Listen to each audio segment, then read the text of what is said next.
Welcome to the Foul Play YouTube channel. Open Mic Special Edition, number 157.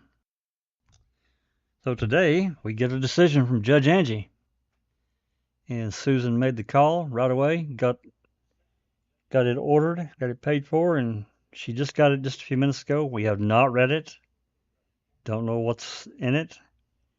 And we're going to just briefly say hello, and then we're going to get started. We'll give people time, just a few minutes to filter in, so we don't cut people off here at the very beginning. So it's 31 pages. We'll tell you that. That's really about all I know. I just glanced at the document, but I don't really have any. Hold on a second. Well, we do know that it's been denied, her motion. Of course. Yeah. And the good news is it moves the case along. Yes. I'm sure she'll appeal it. Yeah. Oh, I'm sure. Yeah, I'm sure. I would almost bet that she's got some framework of an appeal already written anyway. So. And we've only got a few people in. We actually had quite a few. We had a little bit of a talk this morning, Foul Play team, but it's late for Doc. It's like, I don't know, 1 or 2 a.m. for Doc. I'm sure he's asleep. Other people are at work, and I realize that.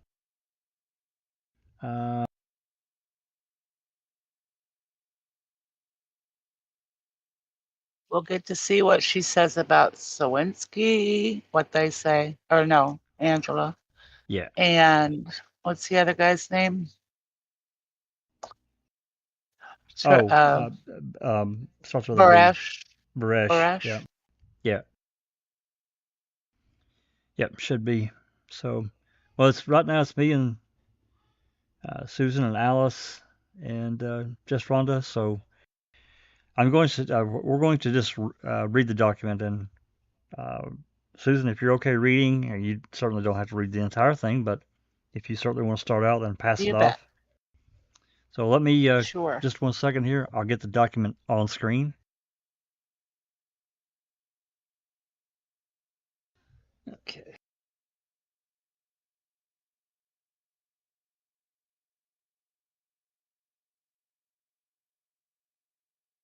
Okay, it's going to pop in. Make sure how that looks. Yeah, that looks okay. Alrighty. Give me a second, Jack, and I will bring that up on my screen. Sure. Might be better.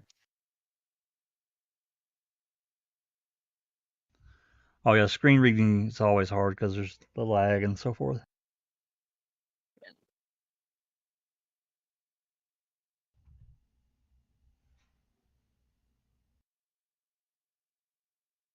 Okay, I've got it up. I'll make this as big as I can without it blowing out the sides of the screen here. Let me click it one more time. No, that's it right there. As far as I'm going to be able to go.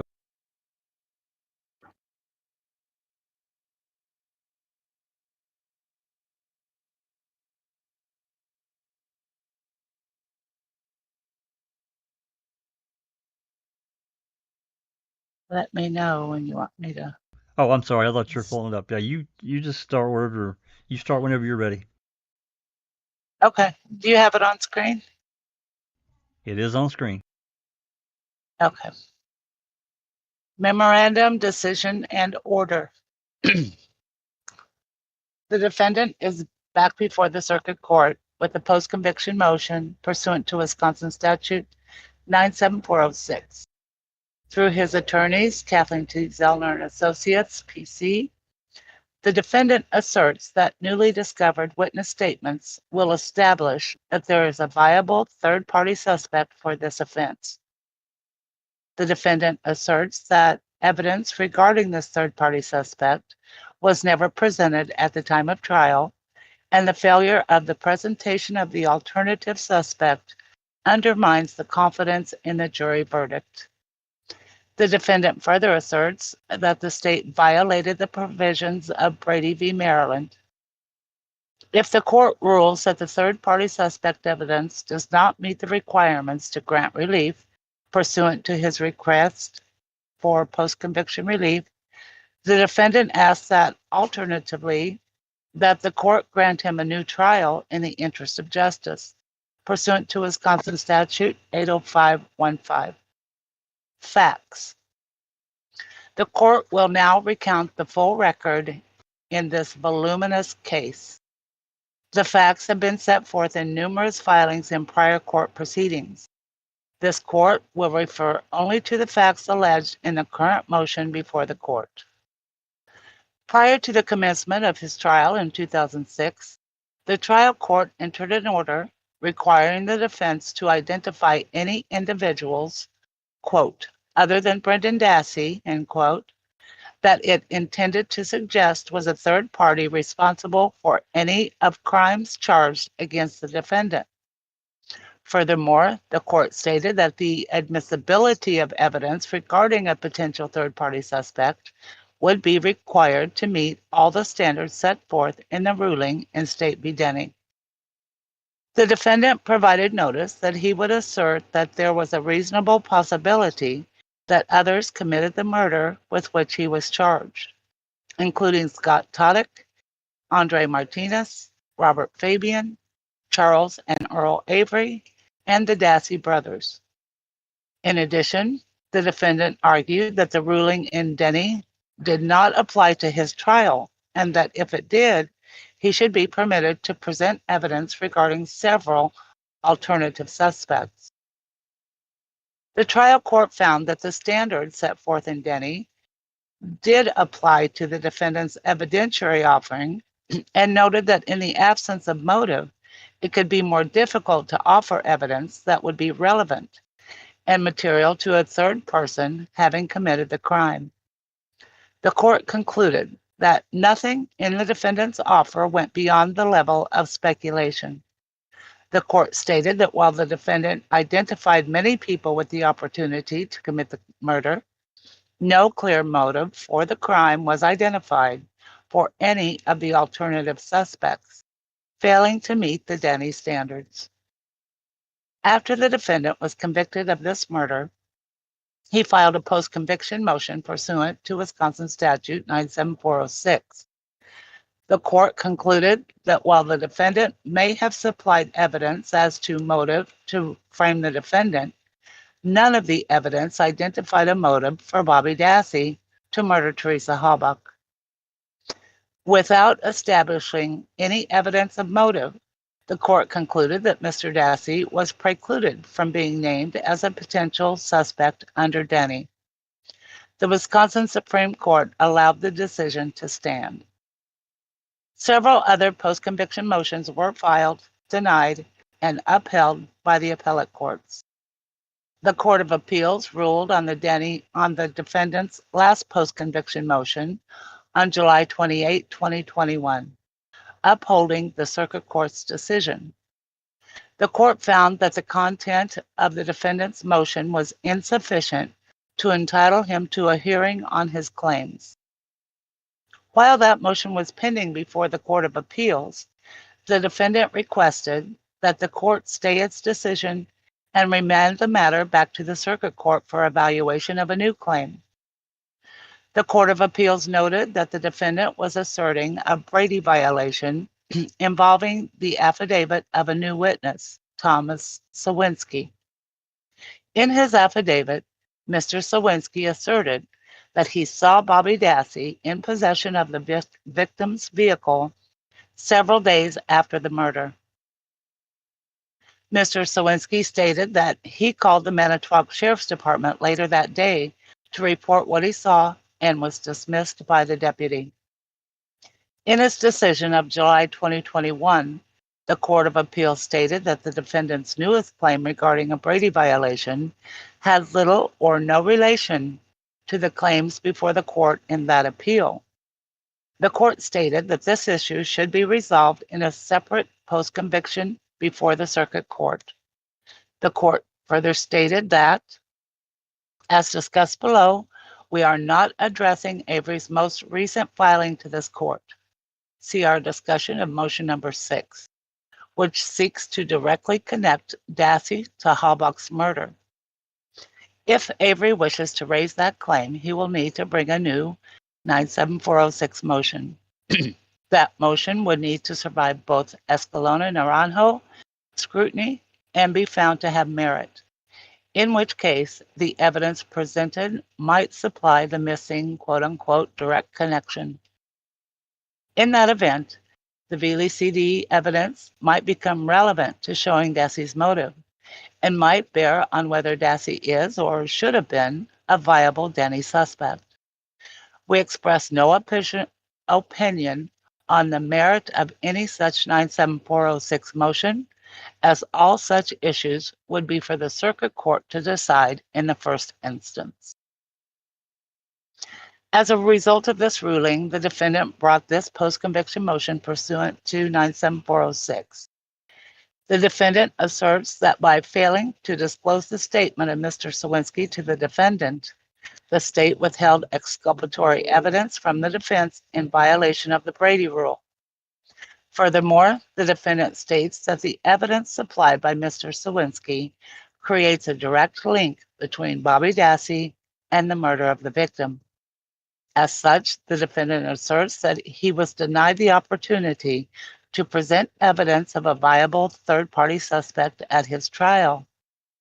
By denying the defendant the opportunity to present that defense at his criminal trial, he argues that the issues in the case were not fully tried, and that had the jury been presented with this testimony, the verdict in the case would likely have been different. The defendant is now asking the court to review the aforementioned claims and grant the defendant relief, or in the alternative, grant him a new trial in the interests of justice. Analysis.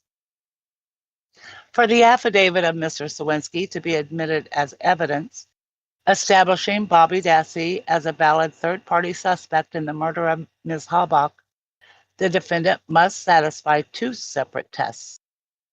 The test in Denny, Supra, requires the defendant show that the third party had a legitimate tendency to commit the crime at issue. To meet this burden, the defendant must show that the third party had a motive to commit the crime, the opportunity to commit the crime, and that there is some direct evidence linking that party to the crime that is not remote in time, place, or circumstances.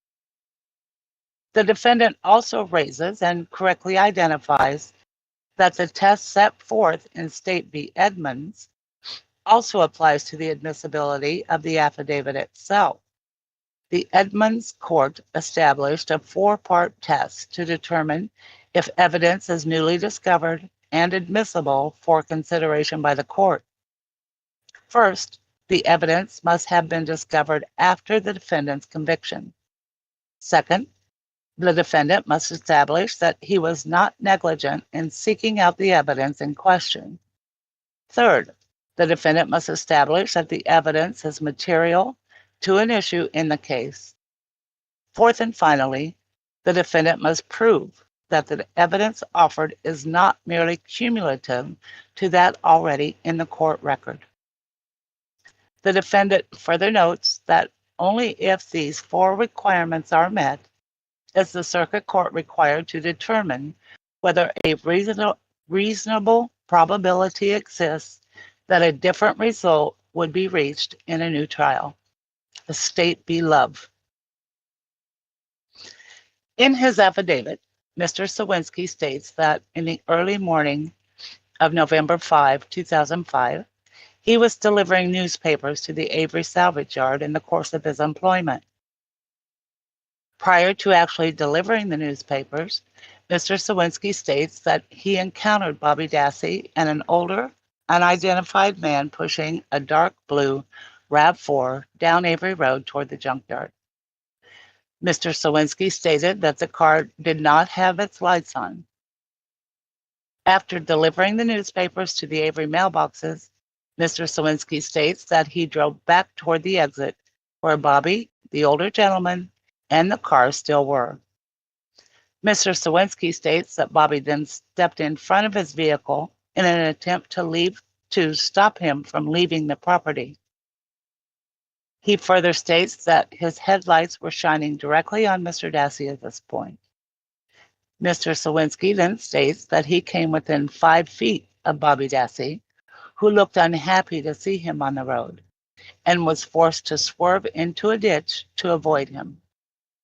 Fearing for his safety, Mr. Sawinski called out, quote, "Paper boy, gotta go," end quote, and drove toward the exit.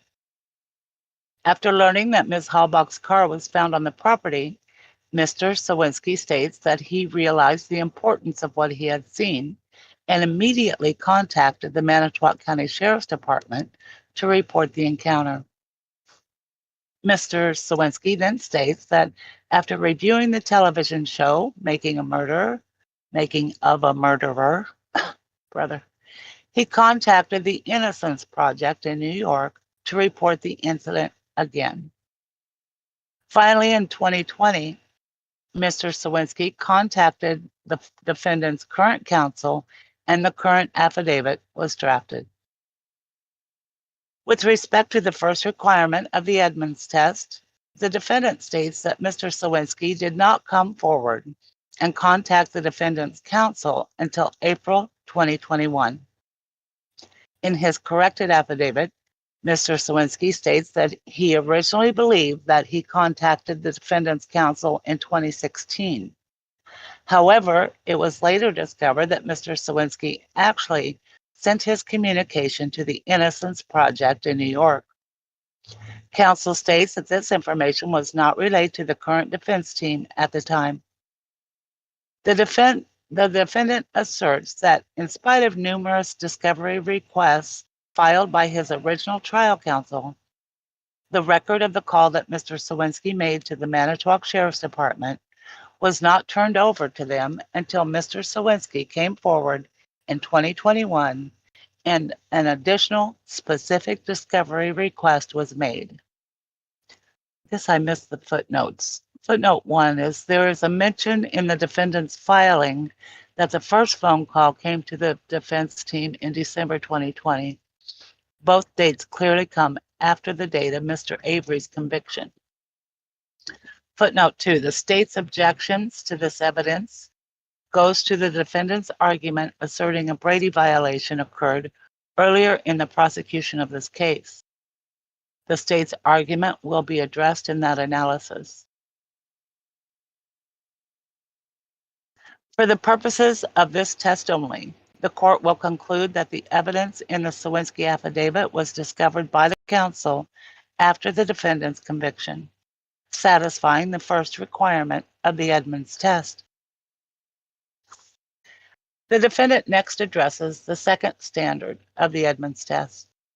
The defense asserts that it was not negligent in seeking out the evidence set forth in Mr. Sawinski's affidavit. Prior to Mr. Sawinski contacting his attorneys in 2021, the defense states that it had no way of knowing that such an account of events existed.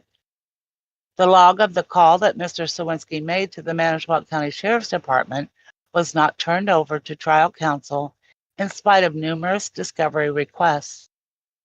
Neither trial nor appellate counsel was on notice that any such contact occurred.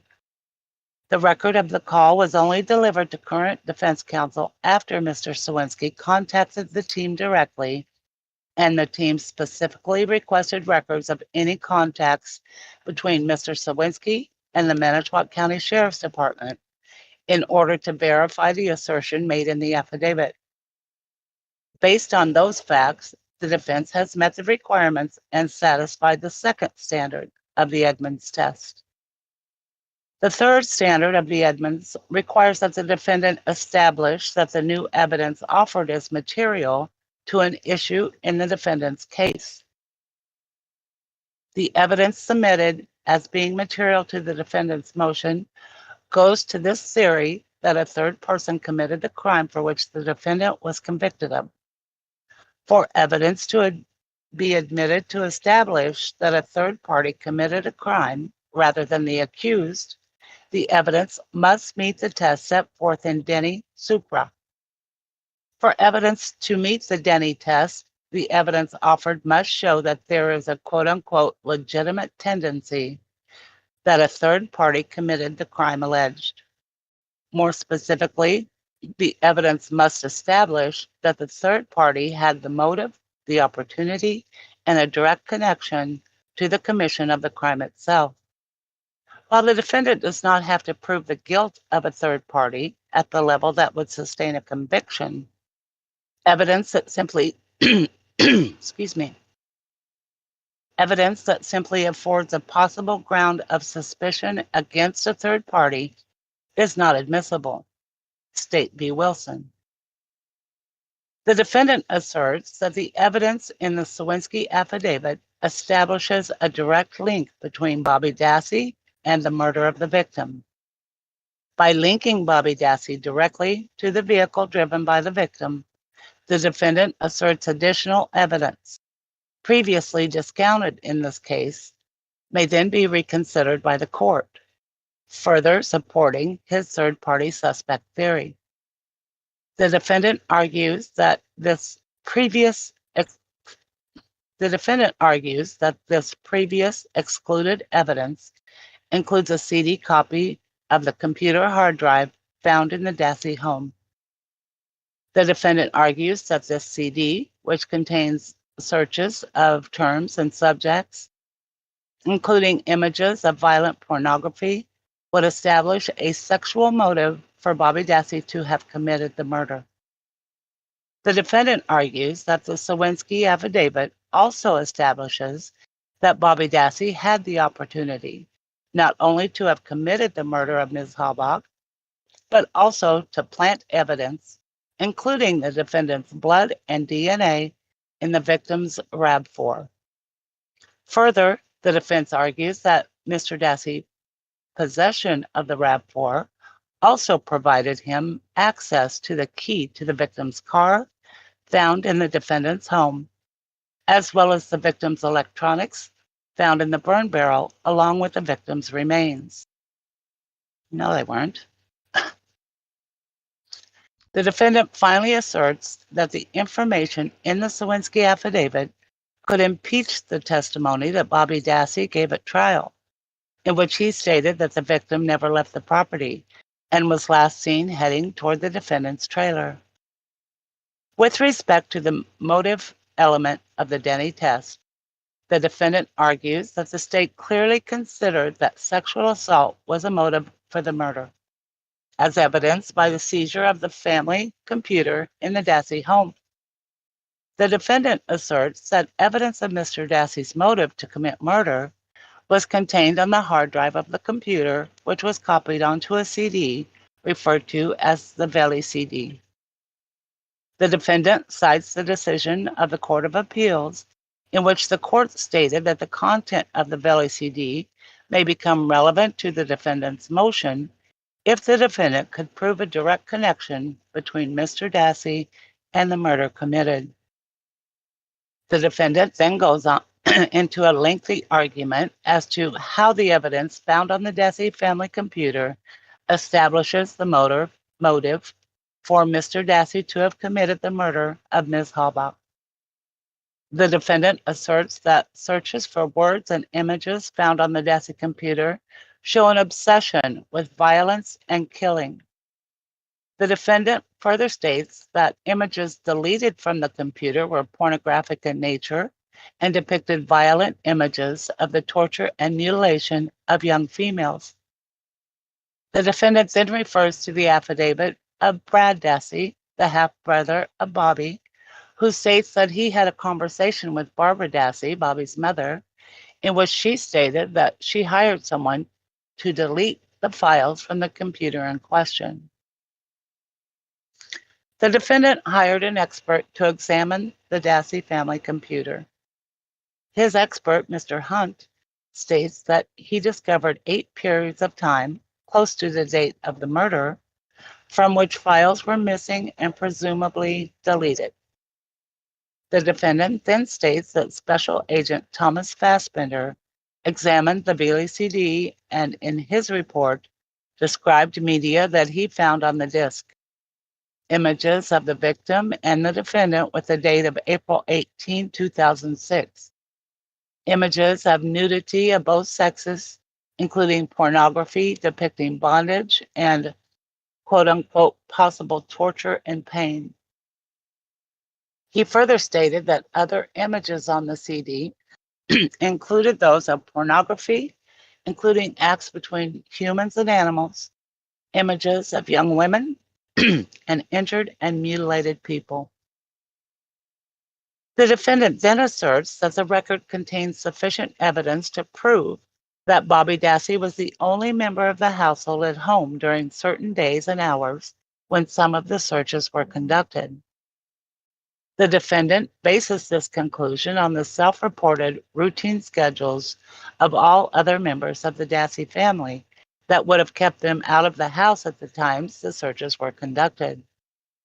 Based on those routine schedules, the defendant asserts that every other member of the family living in the Dassey house was excluded from conducting the incriminating searches, and that only Bobby could have researched these violent and pornographic images found on the family computer.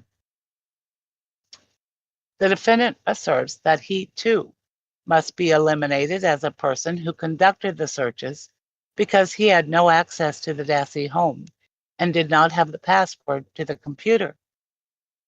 As further proof that he could not have conducted the computer searches, the defendant notes that most of the violent pornographic images discovered were accessed after he was taken into custody on November 9, 2005, and that Brendan Dassey, also convicted of crimes related to this murder, was in custody on March 1, 2006, when more of the most violent images were searched. The defendant further cites Bobby's testimony at his trial, in which he stated he was home alone and asleep from 6:30 a.m. to 2:30 p.m. on October 31, 2005. Because these were searches done on the Dassey family computer during those hours, the defendant asserts that the only conclusion that can be drawn is that Bobby conducted those searches. The defendant also refers to documentation of an interview of Bobby, taken on November 17, 2017, in which he stated that the family computer was located on a desk in the living room of the Dassey home at the time. Bobby further denied that the computer was ever located in his bedroom.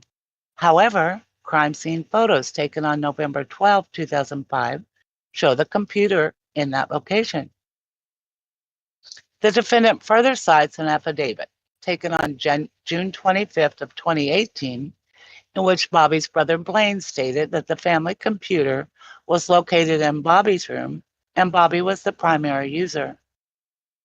Based on that evidence, the defendant asserts that the violent pornographic images researched by Bobby were conducted sufficiently close in time and were sufficiently similar in manner to the murder to establish a motive for Bobby to have committed a crime. The defendant relies on Dressler v. McCautry for the proposition that other acts evidence admitted as evidence could be proof of a defendant's motive, intent, and plan to murder the victim. The defendant quotes the Dressler decision in support of his claim.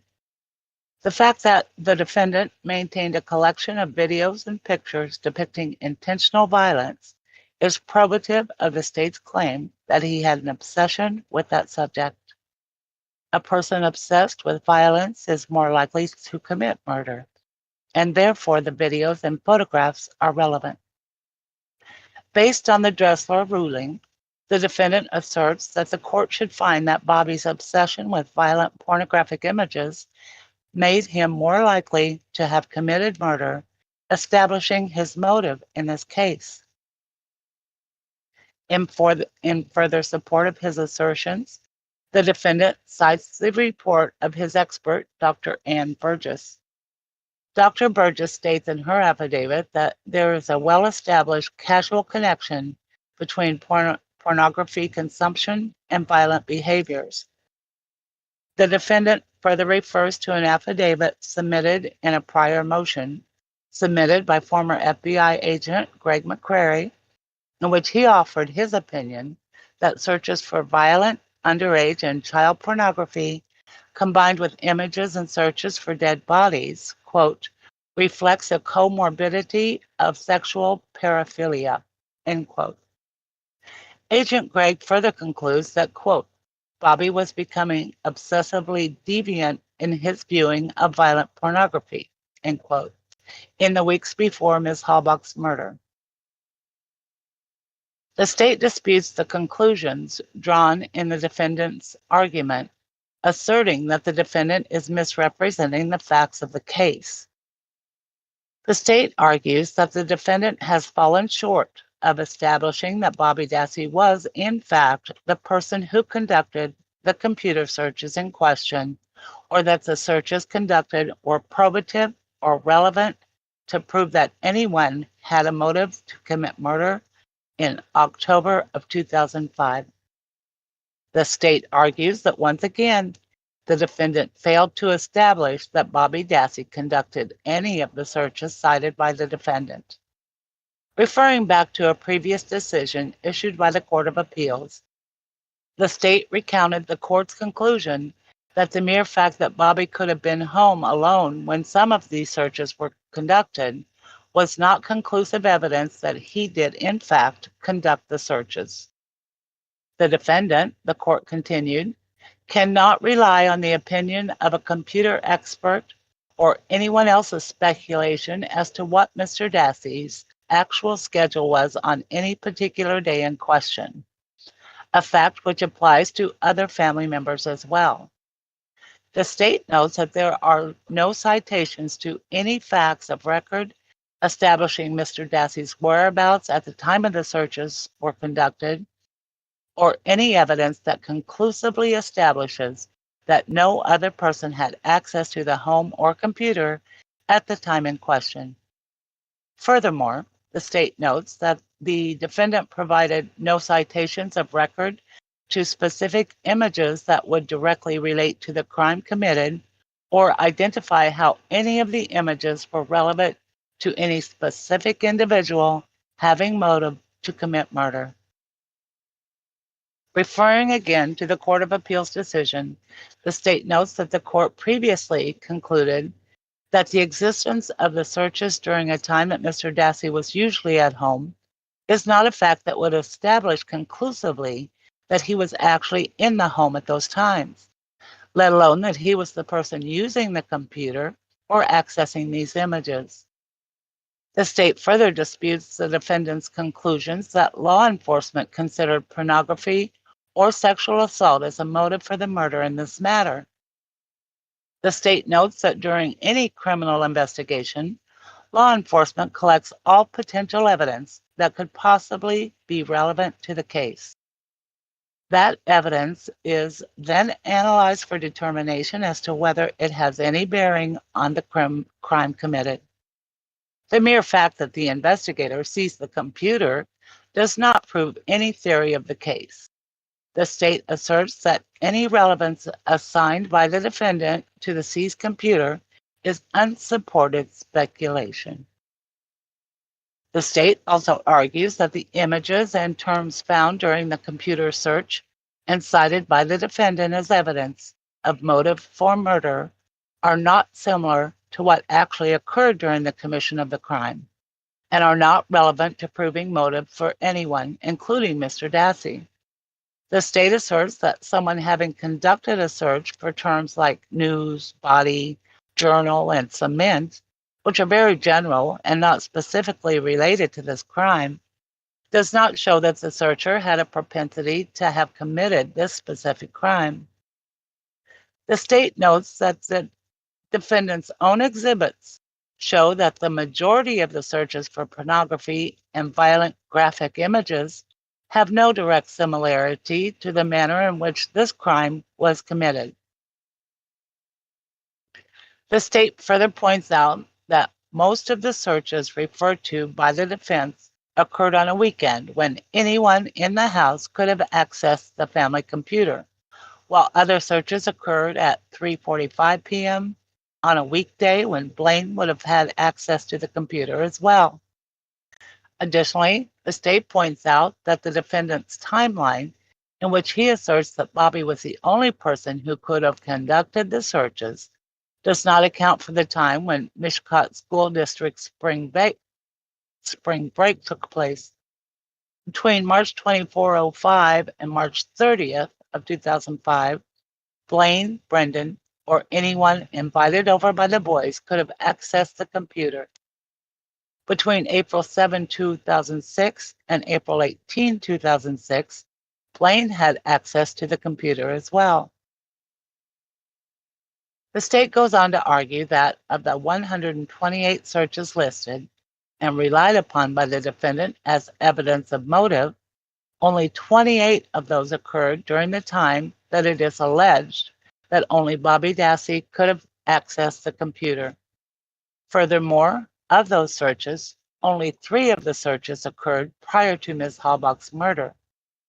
Assuming, for the purpose of this motion, that those 3 searches were conducted by Bobby Dassey, the state argues that a mere 3 searches conducted prior to the murder of Ms. Halbach failed to demonstrate that Mr. Dassey was a voracious consumer of violent pornography prior to the murder, thus failing to establish that theory of motive offered by the defendant. Addressing the defendant's citation of Dressler v. McCautry, the state argues that the defendant's reliance on this ruling is misplaced for a number of reasons. First, the state argues that the ruling in Dressler was made in a habeas corpus proceeding and is not binding in Wisconsin criminal law. Second, the state argues that facts in the Dressler case present a vast departure from those in the case before the court. In Dressler, the male victim was murdered in an extremely specific manner that included binding, mutilation, and dismemberment. While investigating the crime, law enforcement searched the defendant's home and discovered many weapons and restraints, along with pictures, magazines, and videos depicting similarly murdered and mutilated victims, as well as homosexual pornography. These items were offered at trial as other acts evidence in support of proving the defendant's intent, motive, and plan to assault and kill the victim in the specific manner depicted in the images found in the defendant's possession. The state argues that the facts in the case at bar and those in Dressler are substantially different. In Dressler, the state notes that there was no dispute that physical evidence belonged to the defendant and was in his exclusive possession. In this matter, the state argues that the defendant has not provided any facts to prove that Bobby Dassey was the person in possession of the pornography alleged to be the motive for the murder or had exclusive access to the computer. In addition, the pornographic images discovered in the Dressler case very closely mirrored the evidence discovered at the crime scene itself. The state argues that the defendant neither submitted any images taken from the Dassey computer that show an individual who was shot and burned, nor any pornographic images that depict acts with any similarity to the Halbach murder. Furthermore, the state argues that the search terms cited as evidence of motive for murder are general and do not specifically relate to the crime committed in this matter.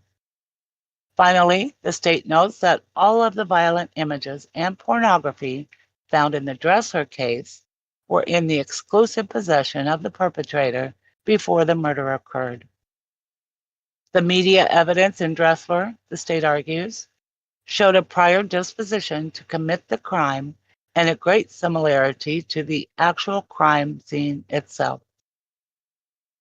Because the evidence was in the possession of the defendant prior to the crime having been committed, the state argues that it did in fact demonstrate a motive, plan, and intent to commit the crime as alleged.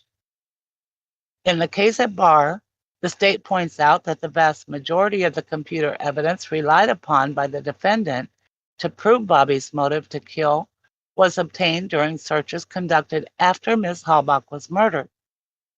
The state further states that the images and search results from the Dassey computer did not directly mirror the manner in which the victim was killed. Unlike the defendant in Dressler, the state notes that evidence offered by the defendant as proof of motive cannot be proved to have been obtained by or have been in the sole possession of Bobby Dassey. To the extent that the defendant's submission establishes anything, the state alleges that it demonstrates the defendant cannot meet the admissibility standards under State v. Sullivan. The court in Sullivan ruled that for other acts evidence to be admissible, the evidence must be submitted for a permissible purpose. It must be relevant, and that its probative value must not be outweighed by unfair prejudice.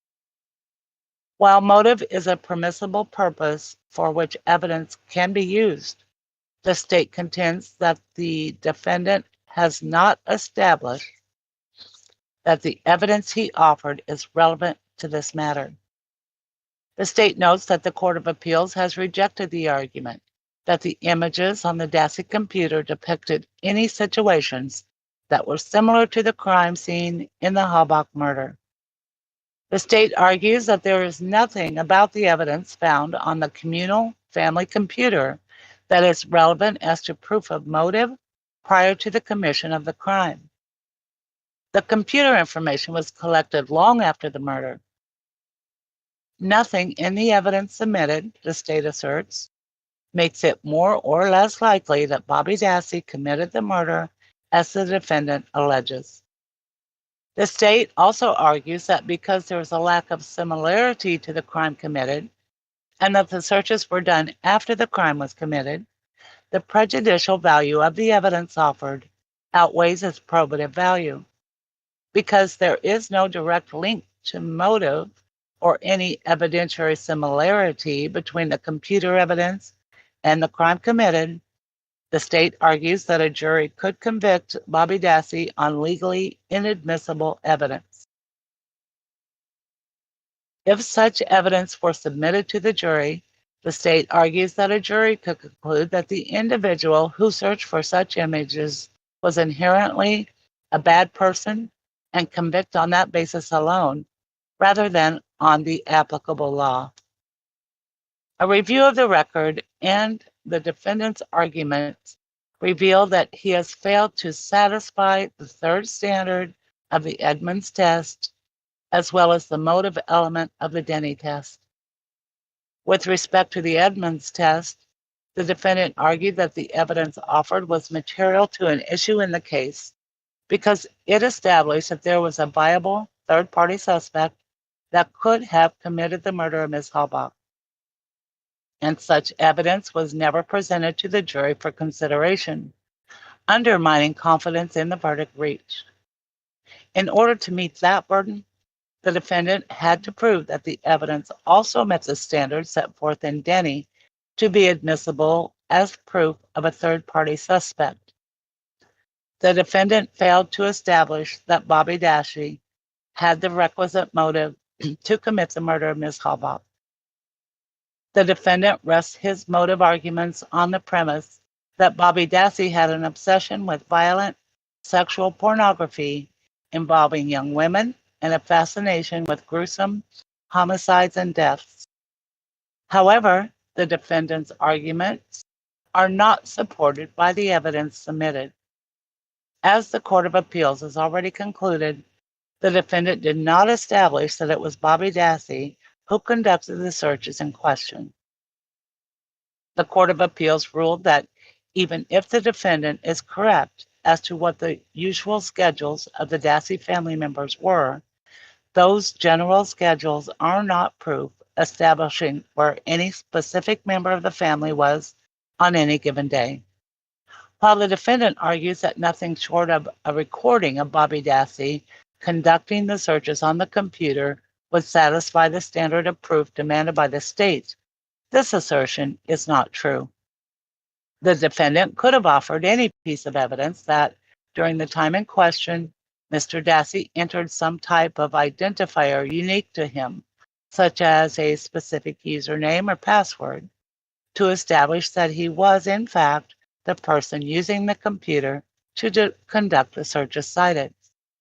The defendant could have offered a witness who saw Mr. Dassey actually conducting any of the searches in question. Even more simply, the defendant could have offered evidence that the defendant was actually home at the time of the searches, rather than speculation based on the typical schedules of the family, to prove that Mr. Dassey conducted the searches. The Court of Appeals has already concluded that the mere fact that Mr. Dassey may have been home during the time that the searches were conducted was not conclusive proof that he was the person who actually conducted the searches that the defendant relies upon to prove motive for murder. The defendant's reliance on Dressler is also misplaced. The facts in Dressler were substantially different from those in the current case. The defendant in Dressler was shown to have very specific images in his possession that closely mirrored the evidence found at the crime scene. The instruments involved in the murder were found in the defendant's exclusive possession. The totality of the evidence proved that the defendant was in possession of the incriminating evidence prior to the commission of the crime. In this case, the images and terms searched by someone in the Dassey house on the family computer do not closely mirror either the method of murder or the disposal of the remains in this case. The searches offered by the defendant refer to generalized violent pornography and term searches. No search results offered by the defendant directly mirror the elements of the crime in this case. There is no evidence, only generalized assumptions, that Bobby Dassey was the individual who conducted the searches on the family computer. The computer was not in the exclusive possession of Bobby Dassey prior to or after the murder. Only a very small number of searches were conducted prior to the murder of Ms. Halbach. No physical evidence directly linking Brian Dassey to the homicide was found in the house. The defendant offers the argument that Bobby Dassey had a predisposition to commit the crime based on an addiction to violent pornography. The defense offers two experts who discuss the role of pornography in the commission of this crime. Putting aside any questions as to the qualifications of the experts to opine on this matter, both of the conclusions reached by the experts depend on the assumption that Bobby Dassey was the individual researching the pornography on the computers, a fact not established in this matter. Furthermore, the experts reached their conclusions without doing any forensic or psychological examination of Bobby Dassey in person. Their conclusions as to his mental state are based on evidence that is not admissible in this matter. The defendant has not met the burden under Denny to establish that Bobby Dassey had motive to commit the crime alleged, and as such, failed to meet the burden to admit the evidence offered to prove the existence of a third-party suspect for the commission of this crime.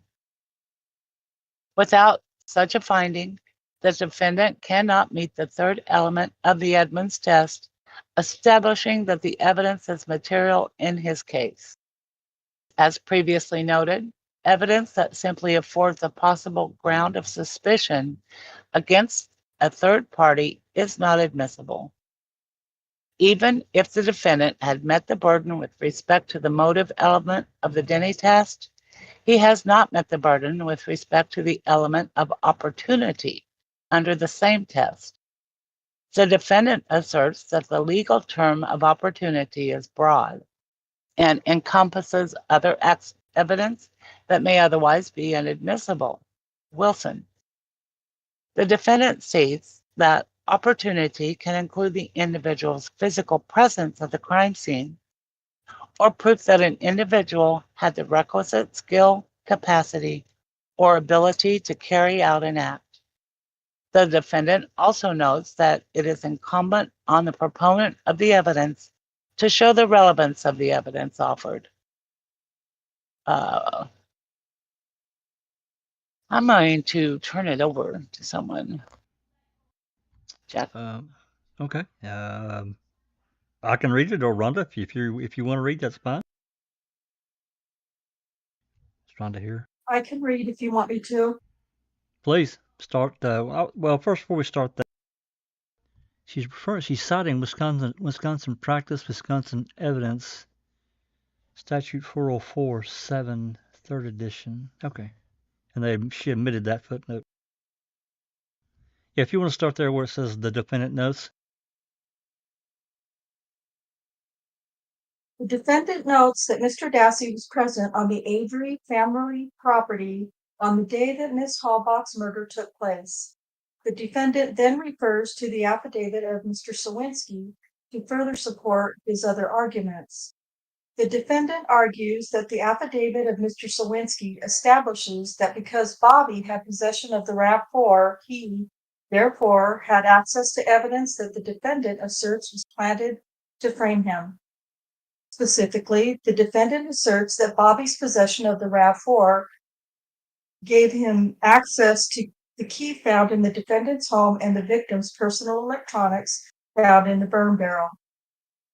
The defendant further states that Mr. Dassey had access to his blood because on November 3rd, 2005, the defendant reopened the cut on his finger and dripped a substantial amount of blood in his bathroom sink and on the bathroom floor.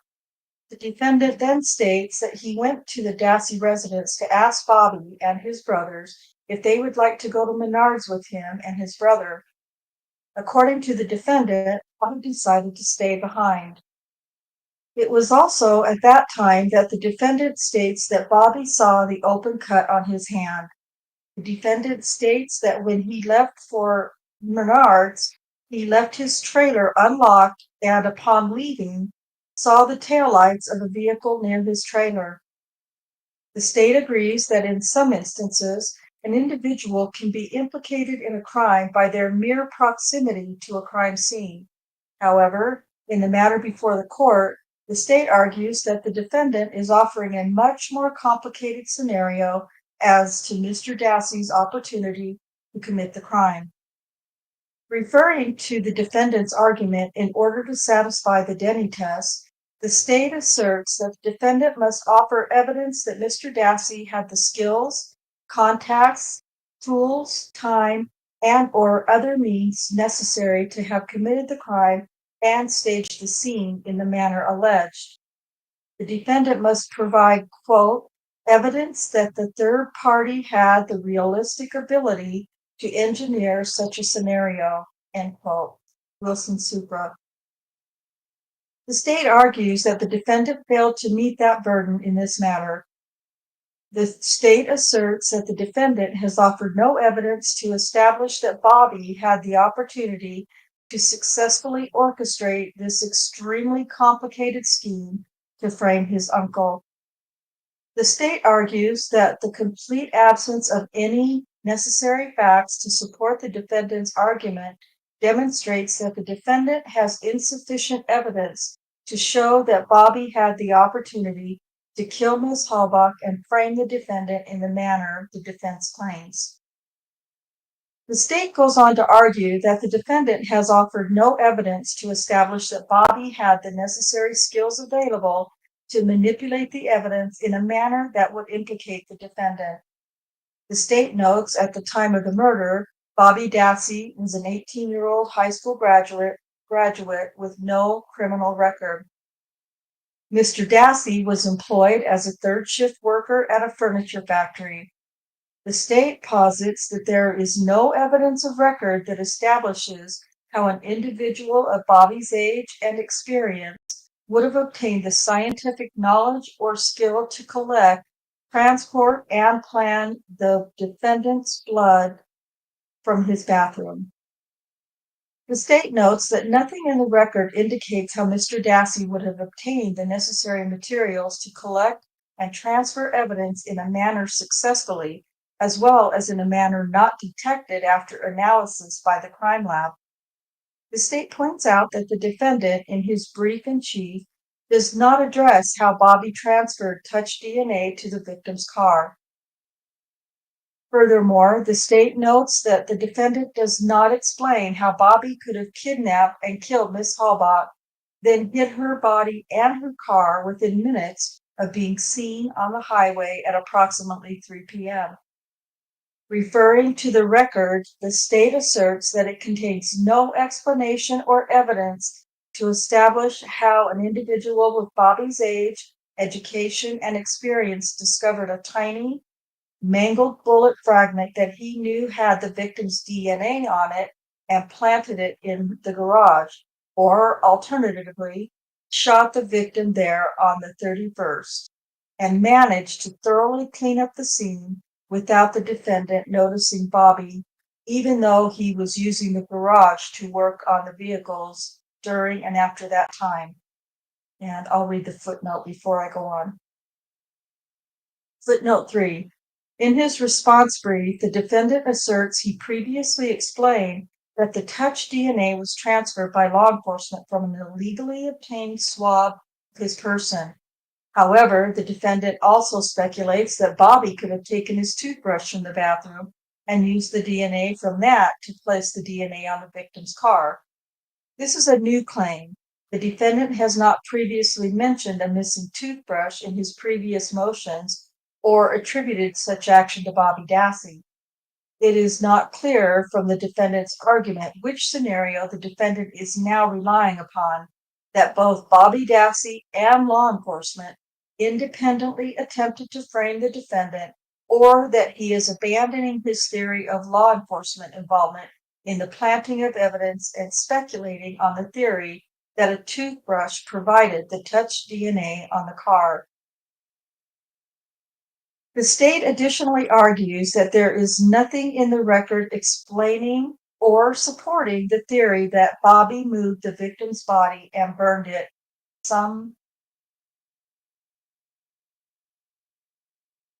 at some undisclosed location, then moved the bone fragments from almost every bone in the human body back to the burn pit on the Avery property undetected.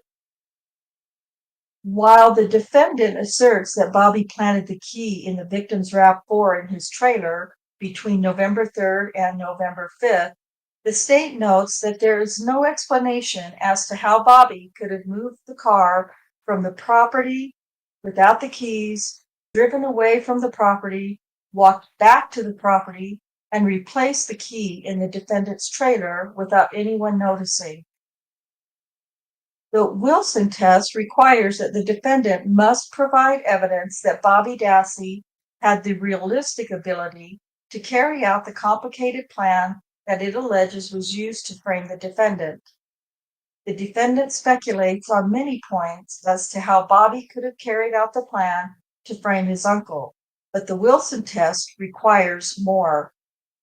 The defendant has failed to offer any evidence that Bobby had a scientific knowledge to recognize the significance of each piece of forensic evidence supposedly planted by him, let alone establish that he had the skill to plant that evidence in a way that would stand up to scientific scrutiny by professional crime scene analysts.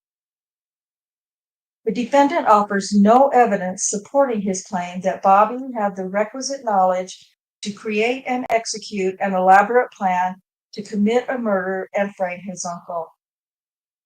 The defendant further failed to offer any facts of the record that established a consistent plan to frame the defendant, or any theory including or excluding law enforcement involvement, which implicates the defendant in this crime.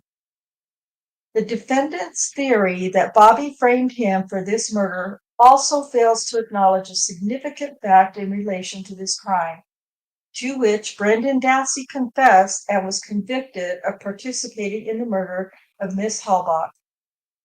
Brendan specifically implicated the defendant in this crime, and his conviction has been affirmed by the appellate courts and remains of record. All of the allegations implicating Bobby in the murder and the framing of the defendant are pure speculation and not supported by any evidence submitted by the defendant. As such, the defendant failed to satisfy the tests in Edmonds, Denny, and Wilson. Finally, the defendant asserts that the Sawinski affidavit supplies a direct connection between Bobby and the murder of Ms. Halbach. The defendant asserts that because Bobby was in possession of the victim's RAV4, it proves that he had access to the key to the defendant's car and her electronics that were found in the burn pit.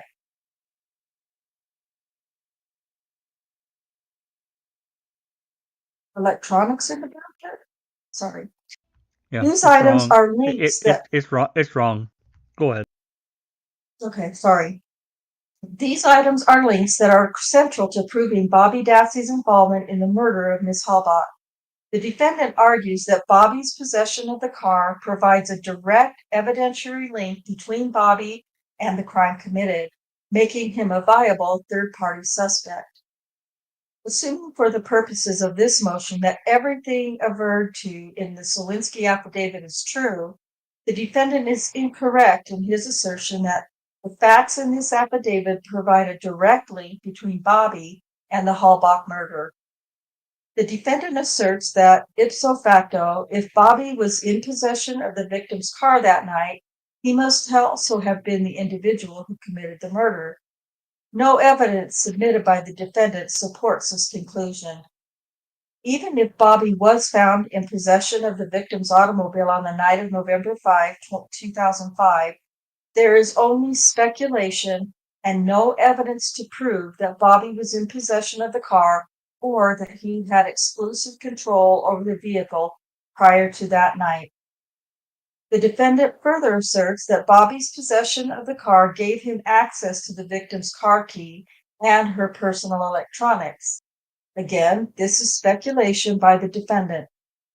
Mr. Sawinski's affidavit does not mention seeing Bobby with the key to the victim's car. In fact, the affidavit establishes that Bobby was pushing the victim's car without power on the night in question, placing doubt on whether he was in possession of the victim's car key. The affidavit does not mention that Mr. Sawinski saw Bobby with the defendant's personal electronics. There's no evidence that those items were in the car at the only time that it was linked to Bobby by Mr. Sawinski.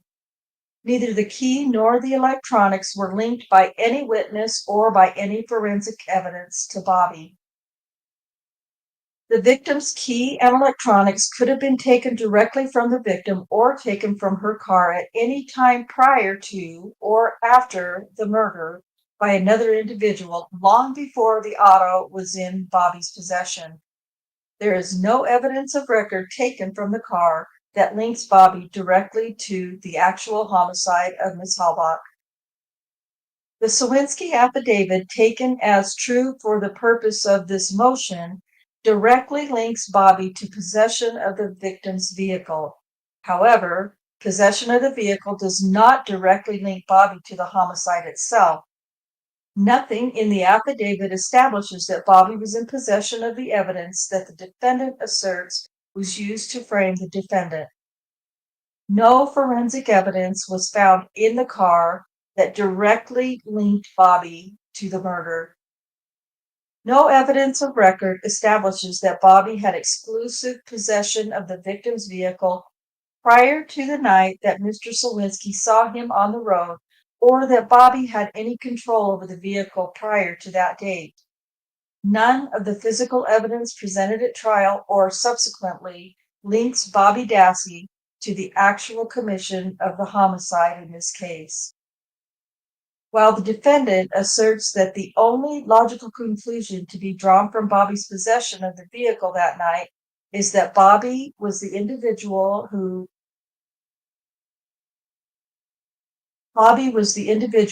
actually murdered Ms. Halbach, this assumption is flawed.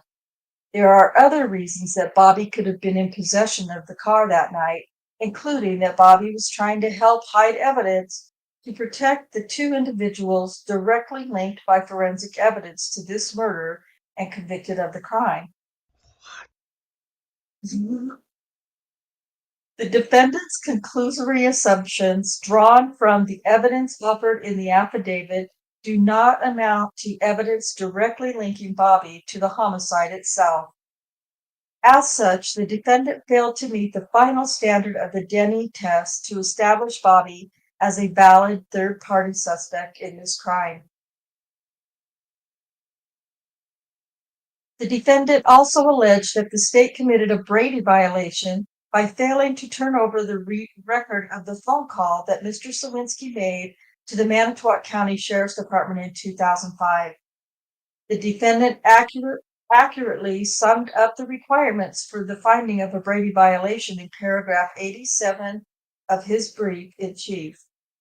To establish a Brady violation, a defendant must demonstrate that 1, the prosecution suppressed evidence, 2, the evidence was favorable to the defense, and 3, the defense was material to an issue at trial. State v. Harris. With respect to the second and third prongs of the Brady test, the court has addressed whether the evidence was favorable to the defendant for the purpose that it was offered and whether it was material to an issue at trial. It was concluded that the evidence did not meet either of those criteria. As such, the defendant failed to establish a Brady violation with respect to the Sawinski evidence. With respect to the statement of Kevin Ramlow cited in his brief, the defendant notes in paragraph 118 of his brief in chief that this statement was submitted to the court in its motion to reconsider the October 2017 ruling, denying his second post-conviction motion. The defendant asserts that this claim should not be procedurally barred under the ruling in State v. Escalano Naranjo, because the court did not specifically address the affidavit in its ruling on the motion. While the court did not specifically address every document or exhibit attached to the motion of the defendant in its October 2017 ruling, the court considered each filing in full. However, to be clear, the court will specifically rule on the Ramlow affidavit with respect to the defendant's current motion. A Brady violation occurs when the prosecution withholds evidence that is favorable and material to an issue in the case. A Brady violation does not occur when the prosecution fails to turn over, quote, the type of information that could be from the basis for further investigation by the defense, end quote. Harris Supra. With respect to the defendant's theory that Bobby Dassey is a credible third-party suspect, the Ramlow affidavit falls into the category of that which could be from the basis for further investigation by the defense. Putting aside any credibility issues on the part of the affiant, the affidavit, if taken as true for the purposes of this motion, establishes that the victim's RAV4 was away from the Avery property between the time of the murder and the time that it was discovered on Avery property. As discussed previously, there is nothing in any of the exhibits offered by the defendant that establishes that Bobby Dassey had possession of the vehicle any time before the night that Mr. Sawinski states that he saw Mr. Dassey with it. Nothing in the affidavit of Mr. Ramlow directly links Bobby to the vehicle at the time that it was observed by him. Mr. Sawinski's affidavit only asserts that he saw Bobby pushing the car after Mr. Ramlow saw it parked in a different location. There is no exhibit offered that establishes that Bobby had the key to the victim's vehicle. While Mr. Ramlow's information may have been an avenue for further investigation, the exhibits submitted do not directly connect Bobby Dassey to the homicide itself and fail to meet the standard under Denny to establish Bobby as a third-party suspect with respect to this crime. As such, The failure of law enforcement to turn over Mr. Ramos' statement is not a violation of his constitutional rights as defined in the ruling in Brady. On May 26, 2023, the defendant asked that the court consider another affidavit from Tom Baresh.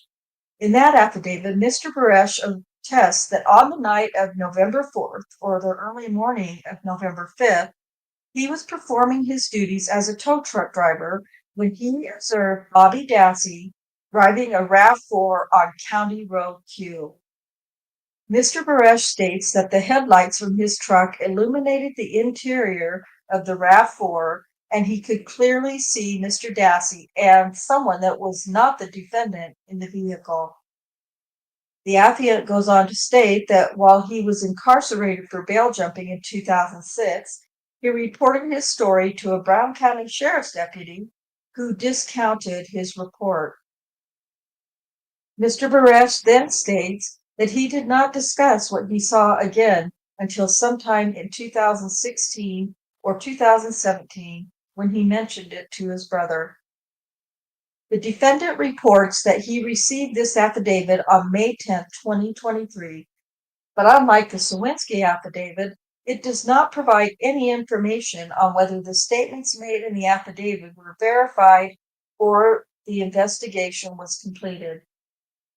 Once again, assuming for the purposes of this motion that the facts in the Baresh affidavit were true, the facts do not directly link Bobby Dassey with the murder of Ms. Halbach. The affidavit asserts that two people were in the car when it was seen driving down the road. While Mr. Baresh states that he can conclusively identify Bobby Dassey in the car, he cannot identify the other individual in the car other than to eliminate that person being the defendant. Once again, the affidavit links Bobby Dassey to being in possession of the RAV4 after the homicide took place. There is nothing in the affidavit that establishes that Bobby had possession or conclusive possession of the vehicle prior to that time. The affiant states that a second individual was in the car at the time that he saw it driving down the road. The affidavit does not establish that Bobby was the individual who was in possession of the key to the car or the car itself prior to that night. The affidavit only, taken as true, establishes that Bobby was in possession of the car on November 4th or 5th. However, even by the affidavit's statement, Bobby was not the only person in the car that night. Nothing in the statement links Bobby to the homicide itself. One would have to leap to the conclusion that if he were in possession of the RAV4 that night, he must be the individual who committed the murder. As previously discussed, no direct evidence in this matter links Bobby directly to the murder. Furthermore, in this affidavit, a new unnamed individual could equally be implicated as the murderer in this case under the theory offered by the defendant. The unnamed individual had equal access to the car and the key on the night in question. That individual could have been the individual who, if the defense theory is correct, could have moved the car back and forth from the property, removed the personal electronics from the car, possessed the key, and then planted it in the defendant's home. As such, the affidavit offered also fails to the test in Denny to be admissible to prove the existence of a third-party suspect for this crime.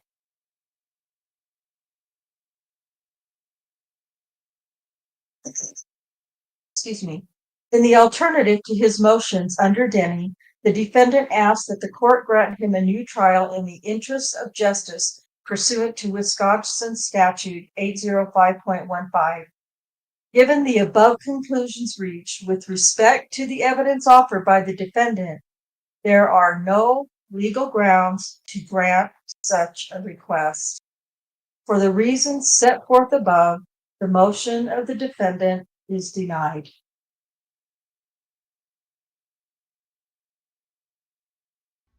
And that's it. Well, apart from the obvious, I felt sure she would deny the motion, but she made a number of pretty serious mistakes. And, well, I mean, we can probably dismantle those at some point, but I mean, electronics in the burn pit? No, I don't think so. Yeah. And, you know, she's talking about Sawinski seeing allegedly Bobby and this other older gentleman pushing the car, but that doesn't prove he had the key. Well, how are they going to steer it? I mean, it's a, I don't know. I just take that as a common sense kind of thing that the key had to be in possession in order for the car to be steered. Otherwise, you're pushing in a circle, or you can't push it where you want it to go. It's ridiculous.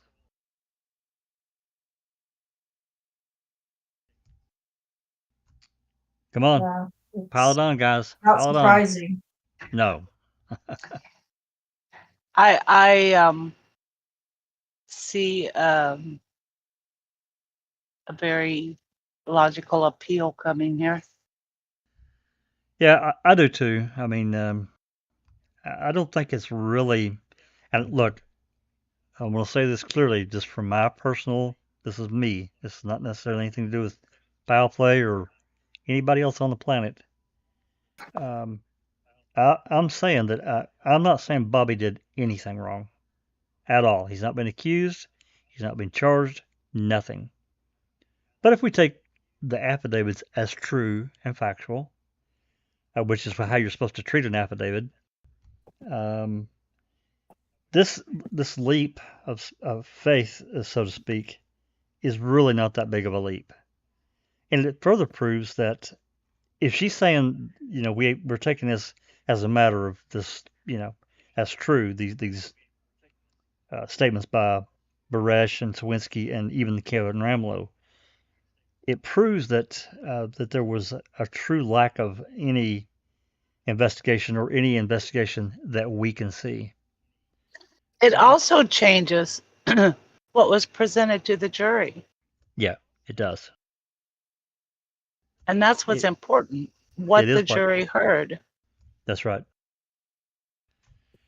And what they ruled on, what they based their judgment on. That's right. And the lack of what they've seen, even, beyond what we're talking about here with these different affidavits. And, I think it's a matter of, I'm not a lawyer, get what you pay for, but I think as a matter of law, these affidavits have to be taken as true and factual. Right. Whether they are or not is immaterial. They have to be taken that way. And there's another part of that. I swear that demands a hearing to be answered. There's something to that effect. I don't remember exactly the exact wording, but for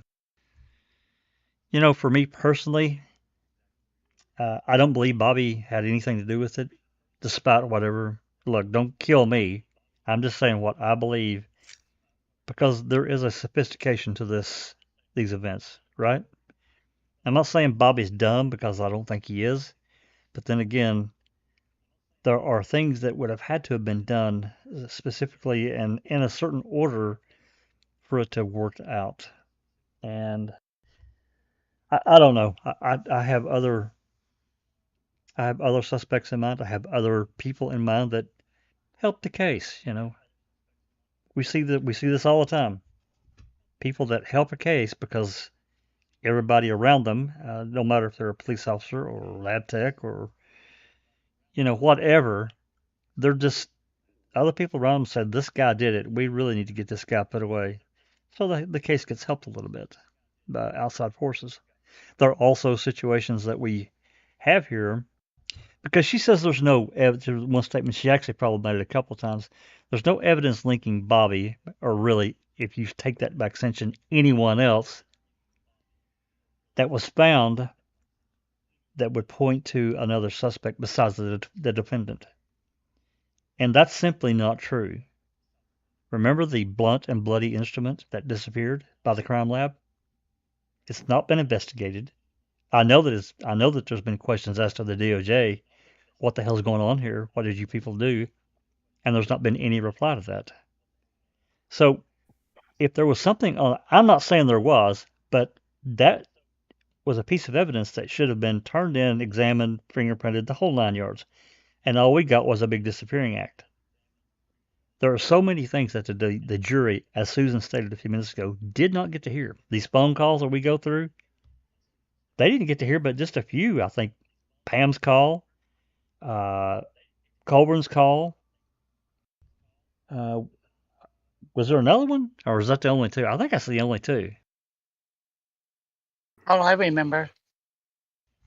I think that's the only two. You know, Buting and String were given 30 calls, undated, no timestamps, out of thousands of calls between Manitowoc and Calumet. So there's just a whole gob of, and I'm not talking about the irrelevant shit. I'm talking about the relevant stuff where these officers are talking about various things that these defense attorneys were not allowed to have, and the jury certainly didn't get allowed to hear it, and none of it was investigated. So there's a whole vacuum there of just utter bullcrap. I'm sorry. Anyway, you guys talk a minute. I'm running my mouth. I'm yammering here. You're doing fine, Jack. I commend you, brother. Away. Hey, is that Supper Cup? that in the flesh. Or Hey, some form of fashion. Zapper. Long time no hear. Yeah, how you doing, man? Oh, life's been busy. Haven't had much time to do just about anything. I just living happened, the dream. Living the dream. yeah. I just happened to see something on Twitter that popped up. I think it was from you, Jack, saying the decision came in, and then I saw the notification pop up for the open mic. I was like, "Oh, what is this?" But of course, I was in the middle of a meeting, so I didn't even catch the vast majority of the reading. I think I only caught the last, I don't know, 4 or 5 pages. No surprise, clearly. I fully expected Angie to shoot this down. But kind of going to some of what you were saying about Bobby, yeah, absolutely. There's nothing that says Bobby did it. He hasn't been charged, hasn't been anything like that. But what I do find interesting is you have affidavits from 2 different people saying they specifically saw Bobby, whether they're full of shit or not.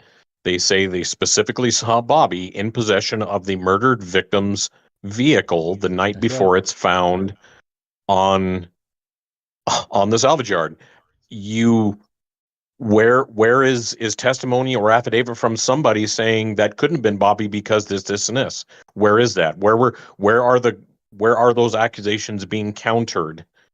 Who has come along and said, nope, Bobby could not have been the one pushing the car because I saw him over here, or he did that? Those questions were not answered. How could Angie just come out and say, the affidavits are full of crap? I don't believe them. Yeah, she can't. But she did. Yep, she most certainly did. Which again, I completely not surprised. Yeah. I'm not surprised at all. This is Angie's MO. It's the way she's always operated when it came to this case. So, I had said before, I thought it would have been a complete long shot, a Hail Mary, for her to have granted a hearing of any kind. Even if she had, limited it in scope and all of that, I didn't think she would ever go that route. And clearly she did not. Well, like KZ has said in the past, most of her wins comes from the appeals court. Yeah. Yeah. She just, as to quote Big Jeff here, sorry to interrupt a Sappercop, but I really think there's just a complete lack of intellectual curiosity with this judge. She just doesn't want to find out. Yeah, none at all. None at all. Well, I don't want to say she's part of any kind of conspiracy or that a conspiracy exists, although, given this case, I can't write that off entirely. She knows Kratz. She's been involved with Kratz in other measures outside of this case. I don't think Kratz is involved at all at this point, but you can't write off that connection. And because of how the decisions she's made and the reasonings she has put forth in a lot of these decisions defy logic. It does beg the question, is there some underlying, influence or something that we just don't know of and can't know of?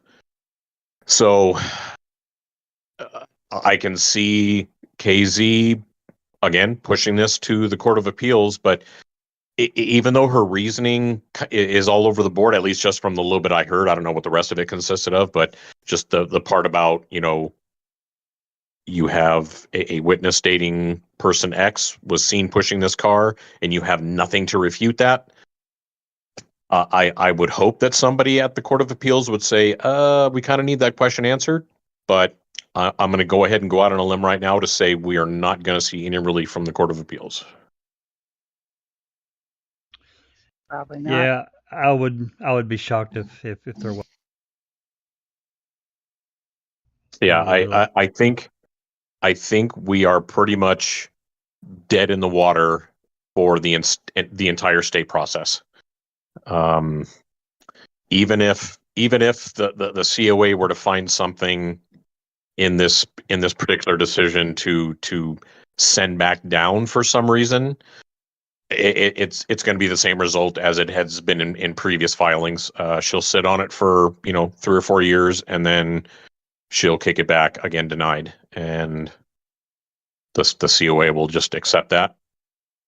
Which, of course, the only avenue left after that is going to be the Supreme Court, and they've already shown that they have no interest whatsoever in touching anything having to do with this case. Yep, unfortunately, that's exactly what I see. Sapper, did you hear convicting's coming out September 8th? I saw that. I just saw, what was it, a week ago, they just started posting again on Twitter about it. The Daily Wire did, and I think Ben Shapiro did. But I'm certainly not going to pay for it. If somebody else is going to pay for it and can stream it, that's awesome. I will definitely jump in and try to watch that.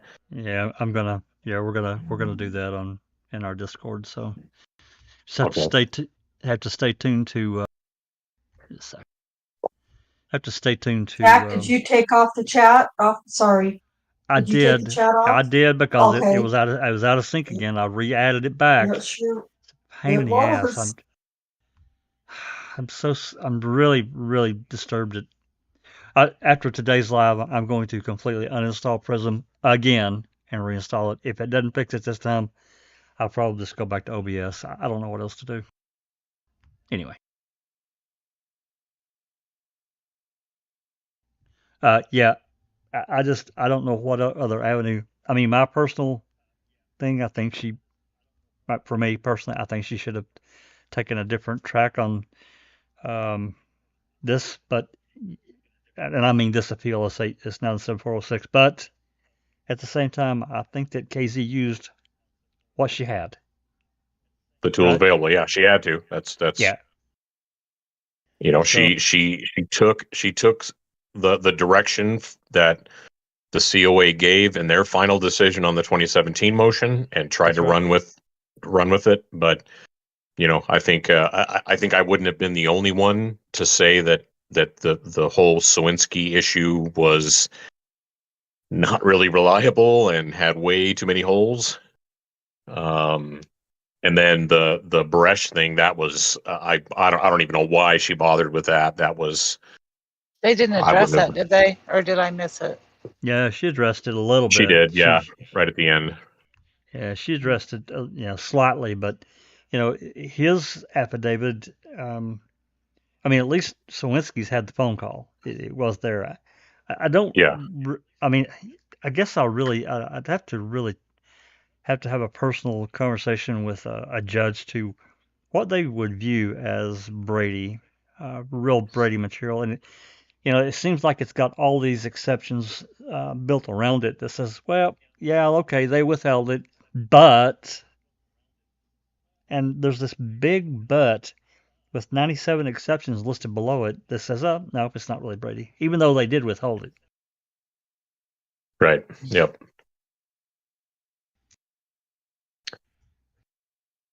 Yeah, I'll have to go back and read everything I missed, but I can't imagine that there's anything more relevant in the other 26 pages that I didn't get to hear. Well, she did make some pretty notable errors in how she talked about. I was actually surprised she brought Brendan into it, but she did into Well, Avery's. she tried to say that every bone from the body was represented in the burn pit. Yeah, and I think that's total bullshit. Yeah, she made All some the other bones references. weren't found in the burn pit. No, and she made other references too that were incorrect. I know Rhonda paused on a couple of them. It's like, wait, what? Electronics in the burn pit? No, they didn't find electronics in Yeah. the burn pit. Well, I know Or she. barrel. I think she said the bone. She said the bones. The bones and the electronics were in the same place, basically. Yeah, the burn pit. That's what she said. Yeah. What's that, Saffron? Okay. Yeah. I was like, I did catch a piece about her mentioning how Bobby would have gotten the bullet fragment with the victim's DNA and placed it in the garage. And I immediately wanted to say, what bullet fragment with the victim's DNA? There was no bullet fragment with the victim's DNA. That was already debunked. So what are you referring to? Yeah. And again, that goes back to what the jury didn't get to see. This magic trick and they pulled. Kratz was a really good master magician at this magic trick he pulled off. To basically give the jury a really narrow window into all the evidence that was really available. Really narrow. Yeah. It's just unreal the amount of material that really the cadaver and tracking dogs were involved in. It's a pile of stuff. They were never really presented with any of that, and I call the defense that's a big failure on Beating and Strang. But I know that they were trying to prove planting, and I think they could have done it if they had went about it a different way. I think they could have put some real seeds of doubt into the case. Yeah, they took too much at face value. They put too much faith or trust, or however you want to phrase that, into Kratz. Specifically with the whole DVDs and stuff, the way he treated that piece of it. So they unfortunately dropped a lot of balls.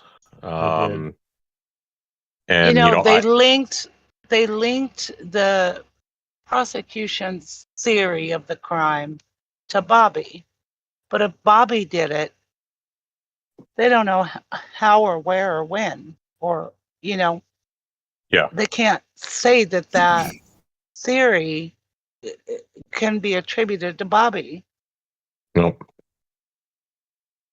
Well, Jack, could you imagine if, and it still just, it makes me scratch my head every time I read the portion of the trial where they're discussing Ertl's email to Fassbender.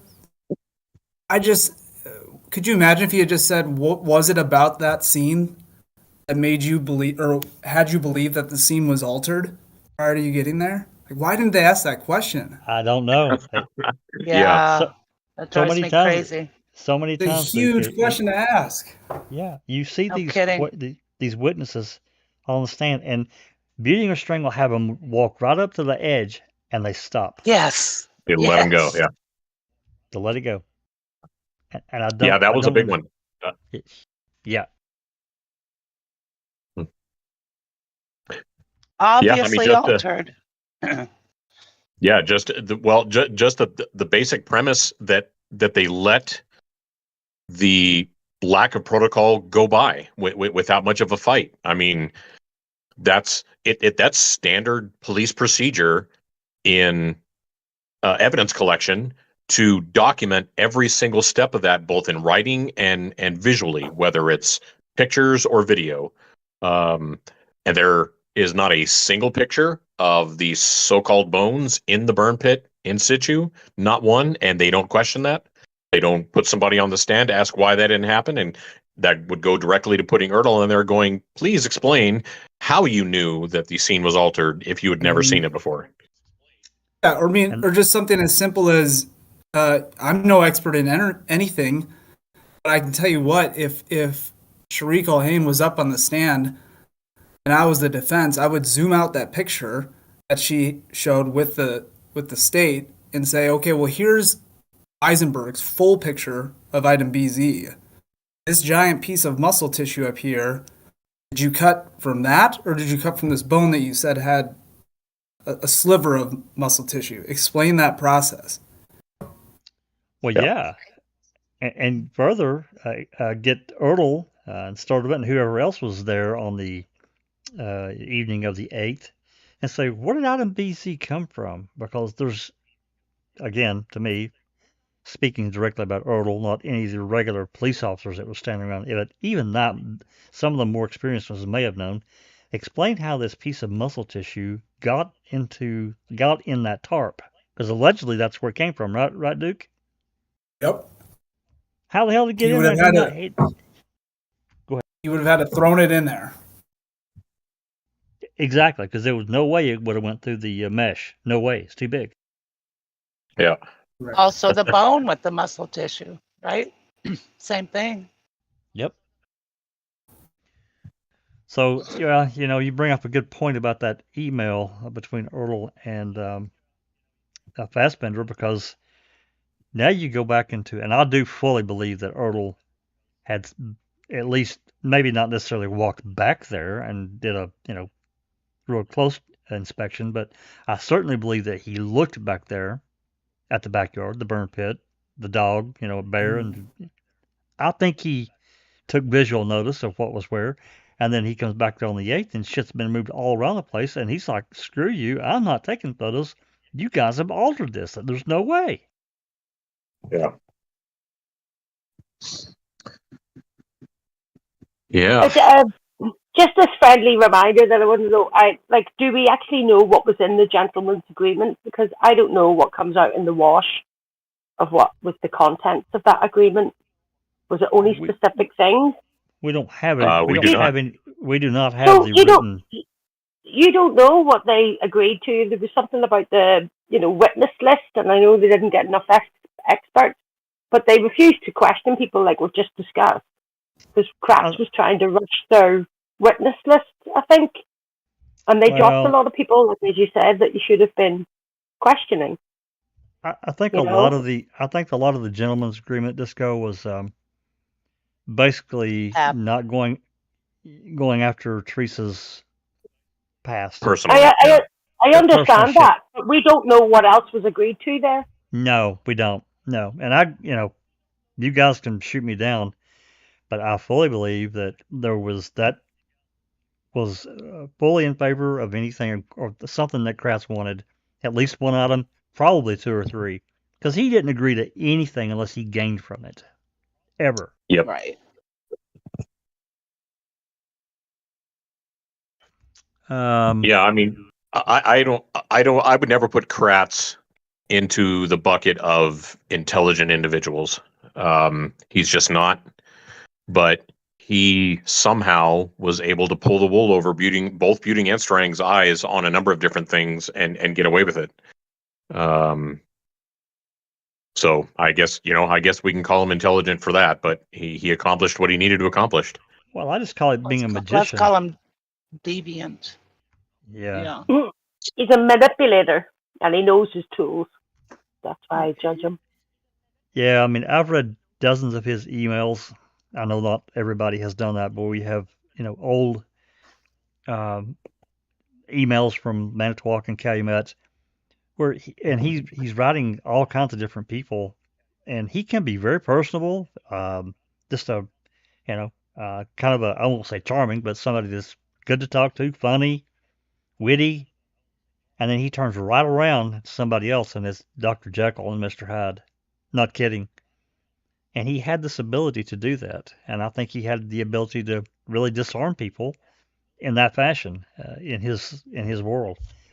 But I don't know, guys. To me, Beauty and the Strain come on basically at the end of February, 1st of March, and he has this press conference on March 2nd, and lambasts all this stuff. He's got all this evidence, and he doesn't. When that came out, and Beauty and the Strain realized that he didn't have it, the mistrust card should have really been front and center. At least for me, it should have. Yeah.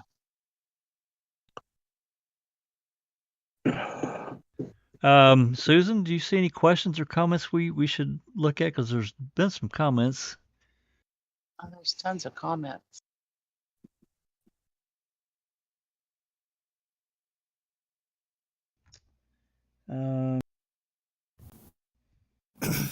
Jack, I will say real quick that one of the most mind-boggling lines in this new filing was when she said that the quote is, "There are other reasons that Bobby could have been in possession of the car that night, including that Bobby was trying to help hide evidence to protect the two individuals directly linked by forensic evidence to this murder and convicted of the crime." And I'm sorry, but that's just so outlandish to say that there was forensic evidence that tied Brendan Dassey to this crime. That's right. That was one of the other ones that she noted that I immediately caught that was completely incorrect. That was another place where I was like, Yep. Yeah, you paused over like, yeah, what are you talking about, woman? Yeah, she made, I think, 3 or 4 pretty serious case errors that of note. She did. So I don't know how the Court of Appeals will address that, but go ahead. Well, they're just going to call that they've done that before. Remember, they basically called it an administrative error. Yeah, which is really what that's going to come down to. It doesn't change the overall basis of the reasoning and decision, right? Because what they'll do is they'll say, okay, yeah, maybe there wasn't any forensic evidence against Brendan, but there was forensic evidence against Steven. So either way, the basis of the foundation of the decision still stands as factual. Right. I don't disagree. I do disagree with her. Oh, go ahead, Duke. No, go ahead. I was just going to say, I just find it interesting, again, from someone who knows little to nothing about the legal aspects and intricacies of this case, or how it works. I just find it interesting that, to me, this read, and the way that she responded, read to me that she said, okay, I'm going to take these 2 affidavits as true because that's what I'm required to do. However, even with these 2 things being true, that doesn't mean that Bobby was the murderer. It doesn't prove that he murdered Teresa. And I find that level of standard just completely unbelievable. Yeah, correct. She's saying, like, well, you didn't see him shoot her in the head, or, I don't know. It's just, she's basically saying, kind of like what Kratz did, like, so what if the key's planted? So what if Bobby has the car? Right. Exactly. The state basically said that in their reply. So what? That's basically what they said. Big deal that he may have had the car. Didn't mean he had it the night before or her key the night before.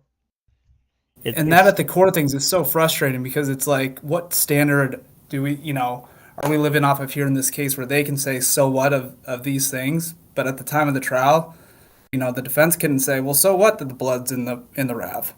So what that the bones were supposedly found in his burn pit? That's right. And did they not state that, like, he had in possession of the vehicle after the murder when they technically don't know when she died? That's true too.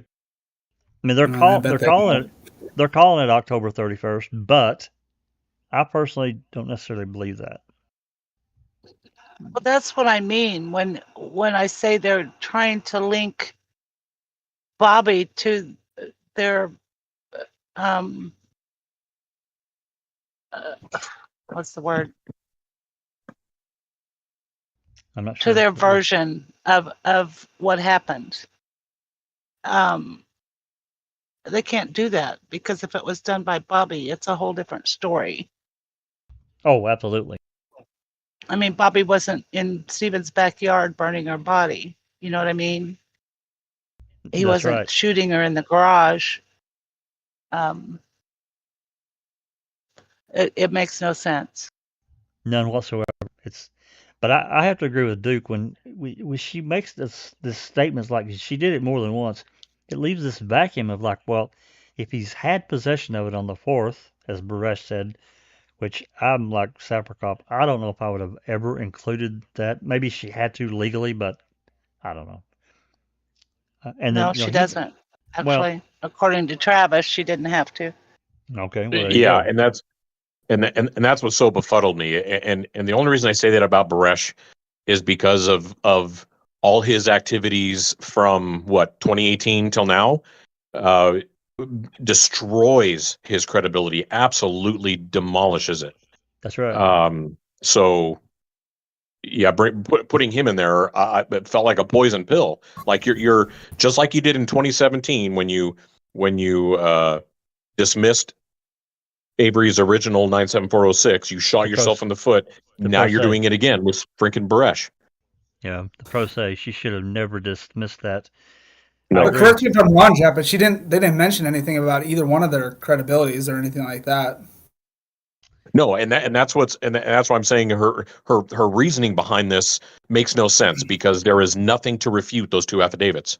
Right. Only a hearing could have refuted that because you would have put somebody on the stand to say, nope, it couldn't have been Bobby because I saw him sleeping or he was overdoing this or put Bobby on the stand and say, make him answer that directly. Were you pushing her car on said night? Something, but none of that happened. So but she did this before in the 2017 motion. She did the same thing. She assumed facts and evidence that were not there, and applied that needed to her to be denial. taken up in a evidentiary hearing. Yeah. Yep. Yeah, even if it was a limited hearing, right? Yep. She could have severely limited it in scope. Yeah. So. Yep. Well, it's disappointing. I'm not surprised. I'm not surprised at all. No. So the other question that comes along with this now is, we've all been kind of assuming that Drizzen and Nyrider have been kind of waiting in the wings to see how this motion was going to go. Again, it's speculation. We don't know if that's why they're doing what they're doing or not, but it would seem to be logical for them to be doing that. Now that this has come down, what does that mean for Brendan's side? It seems like shutting the door on Avery with this piece also shuts the door on Brendan as well, because there's really no avenues left. Well, and she even included Brendan's coerced confession into this, right? Yep, because she can. Because is she allowed to? I was wondering that because I wanted to get his name out of it. Remember the Seventh Circuit's final opinion is the final, because the Supreme Court never took it. The en banc decision stands as the final answer, and their final answer that his confession is legitimate. So yeah, it can be used in every way, shape, or form by any portion of the state to say it holds true. Oh, right. Wow, that's divisive too. Well, that's why I called the en banc. And I know not everybody agrees, maybe not even anybody agrees with me, but I call the en banc bordering on double jeopardy because there was not a single thing new presented in that en banc. Not a single thing. The only thing that changed was the judges. Yeah. That's it. Yeah, the whole thing with the en banc was basically just the state saying, "Hey, these three judges made a ruling. We don't think their ruling fits with what the entire court would have said. So please, entire court, come look at this and tell us whether their decision was good or not." And for whatever reason, the entire court said, "Sure, we'll do that." Yeah, even though I can't remember if I think Susan looked it up. I think the highest percentage of cases that was ever been heard by en banc, I think one year was about 3%. There were some years they didn't take any en bancs. It's a Oh yeah, really rare thing for them to do. an en banc, yeah, and an en banc is kind of like the Supreme Court. It's a Hail Mary. Yeah. It's an absolute Yeah. Hail Mary. Yep. Yeah, I think Ridiculous. there's certainly a lot of political motivations and backstroking there, personally, but I can't prove it.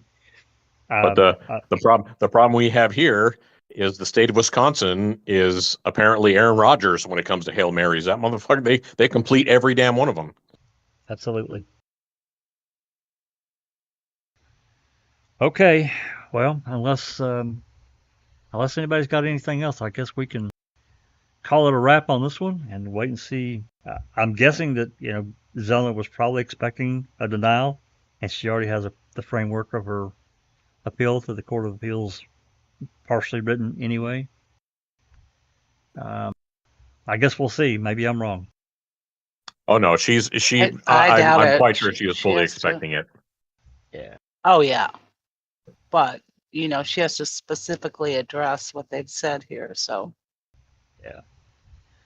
One more thing before I jump us out of here, and Duke was talking about some various evidence, and I know he's looking at some specific pieces of evidence that were passed from Culhane to Eisenberg or Eisenberg to Culhane, and one box was empty when she got it, allegedly.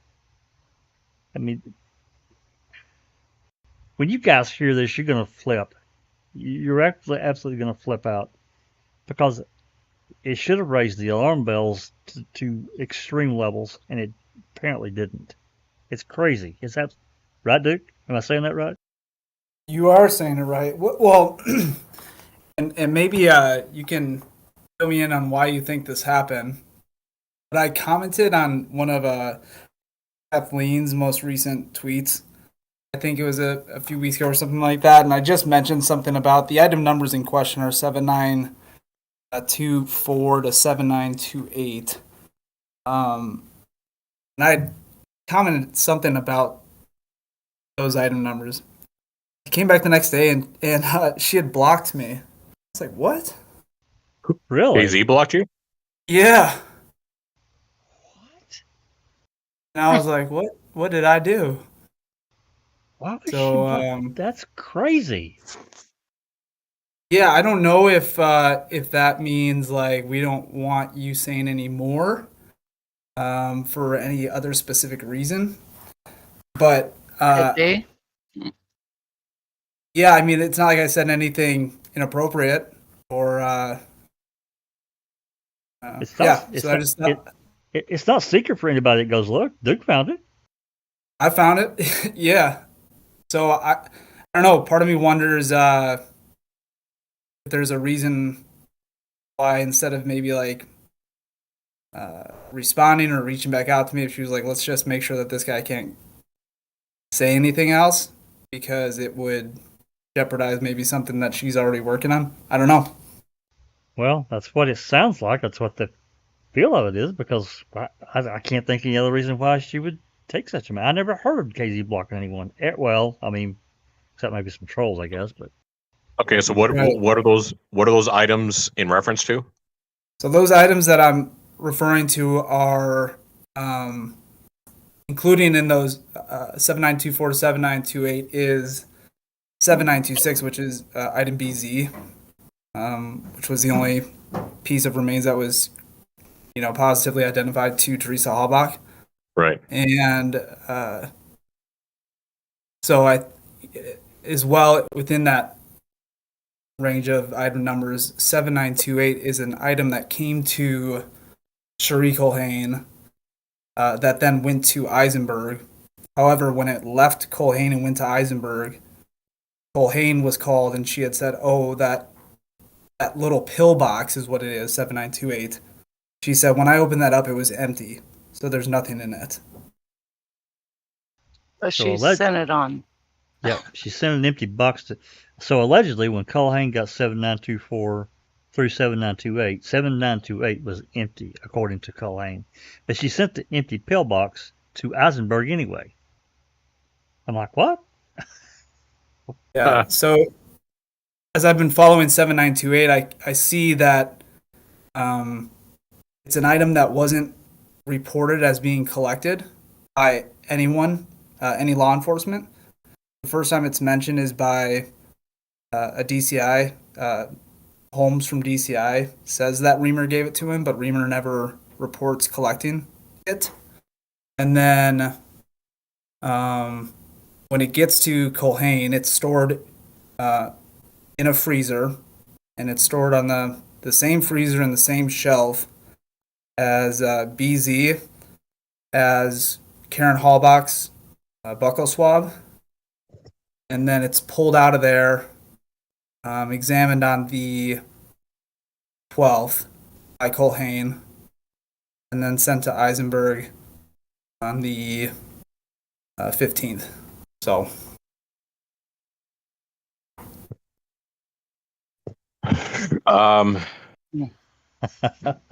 Didn't. God, I'm trying to think. I thought a good majority, if not all, of the forensic stuff was discussed and included in the 2017 motion and shot down. So I don't know that she would have any further route on forensic stuff. Am I wrong there? Probably. I don't know if you're probably right without probably a new right. trial. I just don't know if she's said anything about 7928. Yeah, I think she's gonna have to have a. I think she's gonna have to have a new trial before this other stuff will come back into play. Yeah, probably because of the forensic, the procedurally barred ruling, and yeah, you know how I feel about that. Yep. Well, it's probably the same way we all feel, I'm pretty sure. Absolutely. Yeah, the 2017 motion would have been the one to break this case open if it had been allowed in, but because of what previously happened, that was all thrown in the trash. Procedurally barred. Do you have that motion? Have you looked at that motion to see if, what was it included about 7928 in that, Duke, at all? Yeah, I've gone through it pretty thoroughly and haven't seen anything. Anything even remotely close to kind of the angle that I'm looking at it. So yeah, what I would do is search it for BZ. Yeah. And the item numbers associated to BZ and cross-reference it that way, because I'm pretty sure BZ was in the 2017 motion, and so therefore anything associated to BZ would be a no-go. And if that's the case, it would be hard pressed to think how she would be able to use this other item 7928 as an avenue for relief. Right. Yeah, it's probably barred for one reason or another. It's I find it interesting that BZ is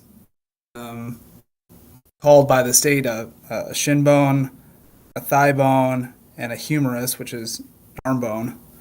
So they can't figure it out. But again,